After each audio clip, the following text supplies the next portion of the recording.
Hello guys, and welcome back to Darkhorse Paranormal. This is episode 7, and it's about Mr. Sphinx, another story based on Tom Selman's book.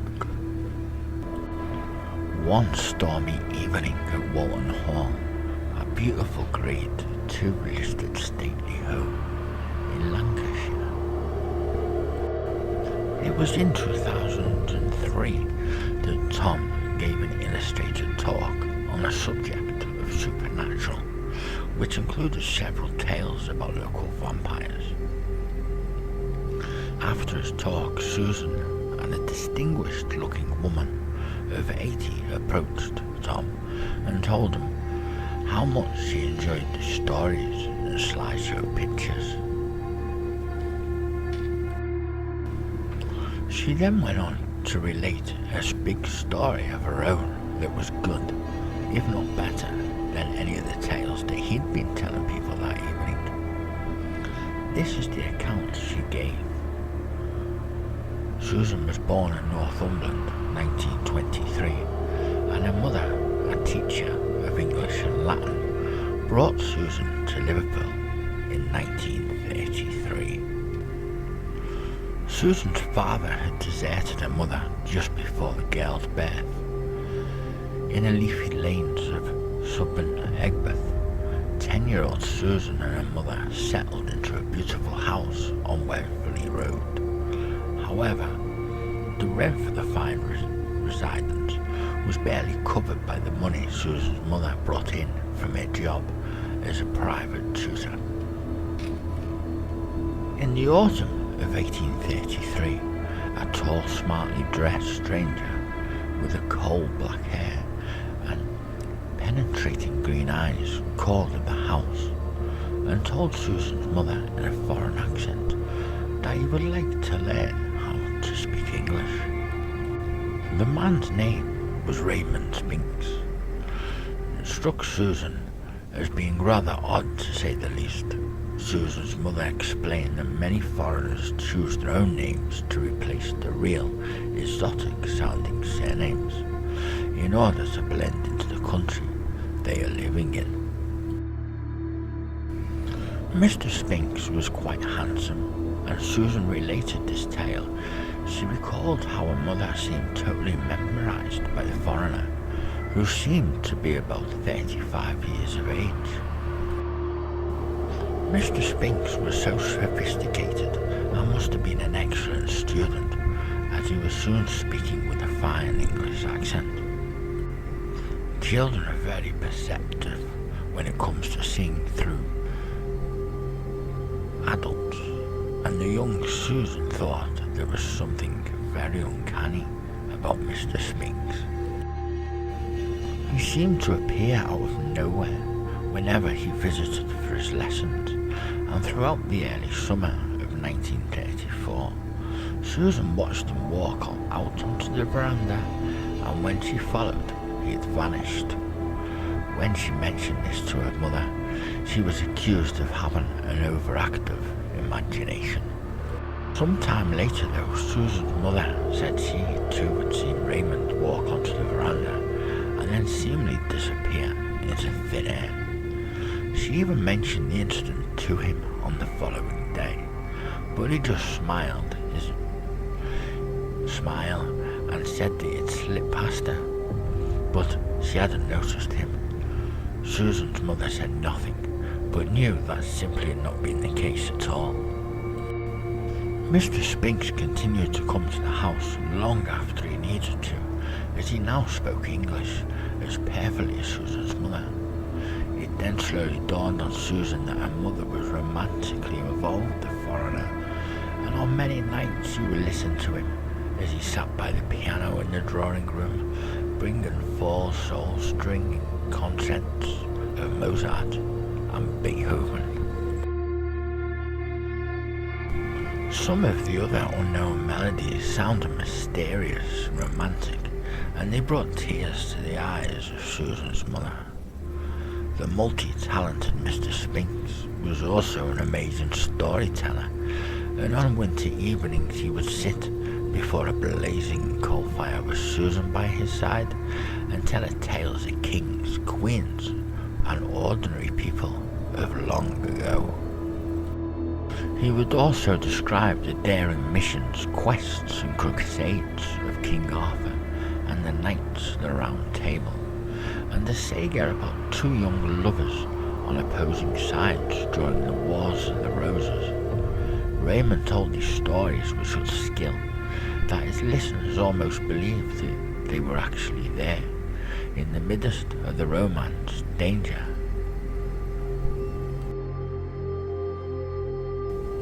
Susan's mother's liking for Mr. Sphinx must have slowed, because she became involved with another man in 1936, and Raymond decided to leave. But before he went, he produced a single blood-red rose backed with maiden hair and gave it to the 13-year-old Susan, who was heartbroken at the idea of him leaving her life. Raymond whispered the word Susanna, an old Slavic word for the rose, and said they would return one day when she was older, and declared that his love for her was undying. He said that the rose he had given her would never die, just like the affection he felt for her.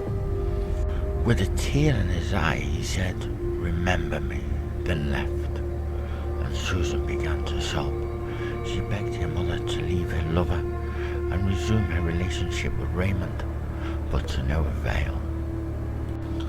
The rose which Mr. Sphinx had given Susan refused to wilt, and she kept it in a special box. World War II came and went, and still the red rose and maiden hair looked as if fresh as the day he had given them to her. It was now 1948, at the age of 25. Susan married a 31-year-old man named Ralph and moved with him around the corner from her mother to live over a grocery shop that he owned. Susan's mother was ill at this time, and her condition was exacerbated by the anger she felt towards Susan for marrying beneath herself, as she put it, and the heartbreak she was enduring because her love had deserted her for a much younger woman. Weeks later, Susan's mother died from pulmonary complications, and only Susan, Ralph, and a doctor were at her bedside. About a fortnight after the funeral, Susan went to the cemetery alone to place flowers on her mother's grave, and during the visit, she had an encounter that initially shocked her. A tall man dressed in black was already standing at the foot of her mother's grave. He turned as soon as Susan approached. It was Raymond Sphinx, and he looked as if he hadn't aged a day since he last saw him in 1936, 12 years ago.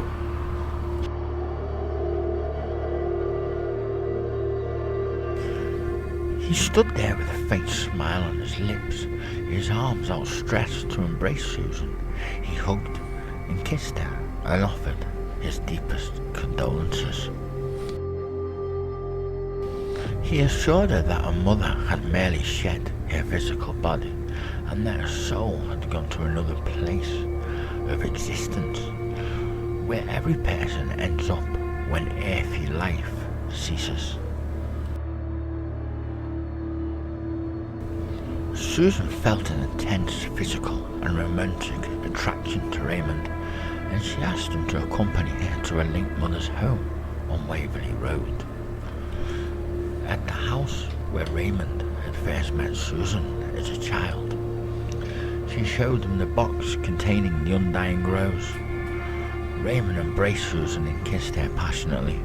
Not long afterwards, they were making love, and throughout the act, Susan felt all her energy steadily draining away.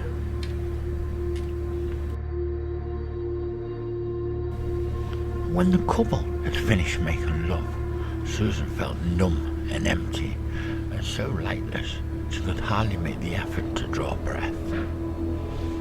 A strange thought crossed her mind, and Raymond somehow siphoned off all the very essence of her life force. He loved and leaned on his elbow beside her, scanned her face, then put his palm on her forehead. Susan felt a distinct sensation of something passing between his hand and her mind. Energy flowed down her spine, and a strange cold tingling sensation cast down her arms and legs. After a while, Raymond removed his palm and then kissed Susan's cheek. She raised herself up and asked him what had just happened. She was more frantic than afraid. She had never experienced such intense electric pleasures when her husband made love to her. What Raymond told her shocked her into the core. Sphinx explained that he was a type of vampire. He was nothing like the Dracula character of the Bram Stoker novel. He didn't suck blood, but he did feed off the life force of people. Susan found herself putting on a dress without bothering to put on her underwear. She trembled as Raymond sat at the end of the bed with his head bowed. I knew that he was not mentally unbalanced. She also knew he wasn't just trying to frighten her, he was telling the truth. She could tell that by the sincerity in his green eyes. "Please don't go, Susan," he said meekly. The everlasting road flashed into her mind. Of course, now it all made sense. All those tales of long ago that Raymond had told around the fireside when she was a child. No wonder Mr. Sphinx had been able to make them sound so realistic. He must have been walking the earth for hundreds of years. Was he some kind of devil? Susan didn't stop to look back as she hurried out the bedroom in a panic, clutching her shoes. She walked barefooted down the road and only to put the shoes on once she had turned the corner, from where she walked in shock back to her home above the greengrocers. Ralph didn't even notice that her hair was in disarray, her lipstick smudged, and her clothes.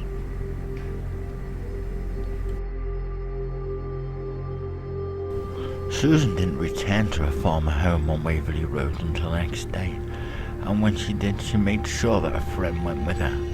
But she needed not to have worried. Raymond had gone. It's now 1977. At the age of 54, Susan was out shopping in Liverpool city centre. When she was leaving the Binns department store, she came face to face with Raymond once more. Raymond still looked around 35, with not a single wrinkle on his face or grey hair on his head. His green eyes sparkled as keenly as ever. He didn't recognize her at first, and he walked straight on past, but then he hesitated, turned around. Not a word was spoken for a frozen moment in time. Then, as if he hadn't seen Susan for just a few days, he then asked how she was and reached out for a hand, but Susan pulled away. Raymond then suggested going by to a nearby cafe, but Susan resolutely shook her head. Raymond seemed to sense that she was worried over something and asked if her husband was well. Susan didn't answer. Instead, she turned and walked away. As Raymond shouted her name 3 times, she resolutely ignored him and walked away towards the safety of the crowds milling in and out of Woolworths. In the Northern Hospital that evening, Susan's husband Ralph was lying in bed, drifting in and out of a coma state with a blood clot on his brain. The doctors had told Susan that he was in a critical condition and there was a high probability that he would not pull through. It had already been explained to her that brain surgery would be far too risky in Ralph's weakened condition. At home, Susan fastened the top and the bottom bolt to the front door and locked the back door. Not only was she totally distraught about her husband's grave condition, but also deeply troubled about meeting with Raymond after all those years. She also wondered if the airy Raymond had somehow followed her home. She took an old Bible to the bedroom and sat up in bed listening to the radio. She reached for the old Bible and opened it at random. She scanned the passage about the transfiguring of Christ, and for some reason it made her think about Raymond. With shame, she recalled the strange, unearthly sensations that she experienced when she was in the bed with him all those years ago, and of what mysterious word he spoke, piranha. At almost 3 a.m, Susan drifted into a fitful sleep, and that was haunted by dreams of Raymond. At 8 o'clock, the bell of the alarm clock sounded, and she swung her legs out the bed like an automation, with the eyelids still stuck together, with a sinking feeling in the pit of her stomach. She went downstairs to the hall, still in a nightdress, and telephoned the hospital. Susan feared the worst and dreaded to hear what they would say about her husband's condition. She was in for a massive shock. The sister on duty said that she had some very good news. Ralph was no longer on the critical list. In fact, he was sitting up in bed, eating a hearty breakfast, and laughing and joking with all the nurses. He had made a recovery that was nothing short of a miracle. Susan was dressed and ready within half an hour of hearing this wonderful news, and was soon riding in a cab to the hospital. Bursting with excitement, she rushed into the room where Ralph had lain at the gates of death for almost a month, and found the bed empty. The other bed in that room, which a young man had been recovering from a spinal injury, was also vacant. Then she heard the sound of footsteps in the corridor to her right. It was Ralph, walking along with a nurse on either side of him, supporting him as he walked along. When he saw Susan, he stopped in his tracks and ran to him with tears welling in her eyes. She hugged him so tightly, and he kept saying, there, love," as he patted her on the back. The nurses seemed to be overjoyed, as there were such miraculous recoveries happened so rarely. They showed Susan and Ralph into the 2-bed ward, then left to give them some privacy. Ralph told Susan a tale that made her stomach somersault. He said that a funny-looking man had came into the room sometime after midnight. He had walked over to Pete, the young man that was laying asleep in the other bed, and had placed his hands on the young man's chest. Ralph had been barely conscious, and the whole thing had a dreamlike quality. The man who was dressed in black then came over to Ralph's bed and placed his palms on his chest. The intense heat from the stranger's hand penetrated right through his pajamas and his vest, straight into his heart. Ralph felt his entire body tingling, as if he had been plugged into electricity mains. The man then assured Ralph that he would get better soon, then left the room in absolute silence, just like a ghost. At 6 o'clock in the morning, Ralph opened his eyes, feeling like a new man. He sat up, stretched, yawned, and found a Catholic priest, a doctor, and 3 relatives surrounding the bed of the man opposite, who was obviously dying. The priest was administering the last rites of the Roman Catholic Church, and Pete died soon afterwards. "You don't believe me, do you?" Ralph said to Susan. who was staring at the single red rose, backed with the stem of maidenhead fern lying on the bedside cabinet. She knew exactly what happened. Raymond, or whatever his real name was, had siphoned off the life of a young man in the other bed and had fused that life into Ralph. Why has he done this? Susan still does not have any answers to this question. Before Susan left Walton Hall that stormy night, she told me that she was convinced that Mr. Sphinx is still around. He will probably visit you if you put in one of your books, she told him, and then bade me good night, and a hackney cab took her off into the night. Well, there you have it, the story of Mr. Sphinx. Please like, subscribe and comment if you haven't already. And do you think we should be going to Walton Hall one night and carrying out a paranormal investigation to see if we could find the alleged Mr. Sphinx?